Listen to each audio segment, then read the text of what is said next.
नमस्कार दर्शकों, अगर आप आज नोएडा या ग्रेटर नोएडा की सड़कों पर निकलने की सोच रहे हैं तो सावधान हो जाइए, क्योंकि आज बात सिर्फ एक मामूली हड़ताल की नहीं रह गई है।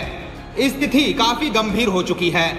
नोएडा के सेक्टर 62, 58, 60, 50 फेज 2 और ग्रेटर नोएडा के कई इंडस्ट्रियल इलाके में आज हजारों मजदूर सड़कों पर हैं। लेकिन दुख की बात यह है कि जो प्रदर्शन शांति से शुरू हुआ था उसने अब हिंसक रूप ले लिया है। कई जगहों से पथराव, गाड़ियों में तोड़फोड़ और आगजनी की खबरें आ रही हैं। आखिर ये सब क्यों हो रहा है? क्या ये सिर्फ चंद रुपयों की लड़ाई है? नहीं, ये लड़ाई है बराबरी की। नोएडा के मजदूर भाइयों की सबसे बड़ी मांग है कि उनका न्यूनतम वेतन बढ़ाया जाए। उनका सीधा सवाल है, जब पड़ोस के राज्य हरियाणा में उसी काम के 19,000 रुपए मिल रहे हैं तो नोएडा और ग्रेटर नोएडा में हमें 12-13 हजार रुपए में क्यों गुजारा करना पड़ रहा है?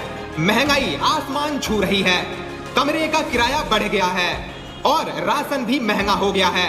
ऐसे में एक मजदूर के लिए अपने परिवार का पेट पालना नामुमकिन सा हो गया है।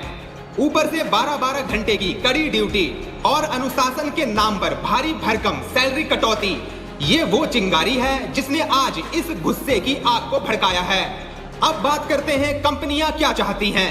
सच तो यह है कि कंपनियां डरी हुई हैं, करोड़ों का उत्पादन रुक गया है। उनका कहना है कि अचानक से इतना बड़ा फाइनेंशियल बर्डन उठाना उनके लिए बहुत मुश्किल है। लेकिन सवाल यह भी है कि क्या बिना मजदूरों को खुश रखे कोई कंपनी इतने लंबे समय तक चल सकती है? आज पुलिस और प्रशासन के लिए भी बड़ी चुनौती है। आंसू गैस के गोले छोड़े जा रहे हैं, सड़कों पर भारी जाम है और आम जनता परेशान है। लेकिन क्या लाठियों से इस गुस्से को शांत किया जा सकता है? शायद नहीं।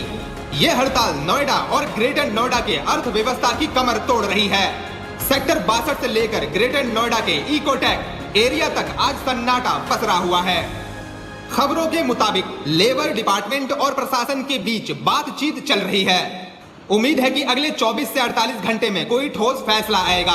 लेकिन ये समाधान तभी टिकेगा जब मजदूरों की न्यूनतम वेतन वाली मांग पर गंभीरता से विचार किया जाएगा। अंत में बस इतना ही, तोड़फोड़ किसी समस्या का हल नहीं है। इससे नुकसान हमारे अपने ही भाइयों का होता है।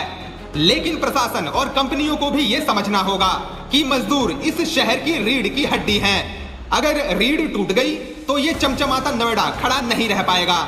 उम्मीद है कि जल्द ही इंसाफ होगा और शांति बहाल होगी। आप सुरक्षित रहें और जाम वाले इलाके से बचें। आपकी इस पर क्या राय है? क्या सैलरी बढ़ाना जायज है? कमेंट में अपनी राय जरूर लिखिए।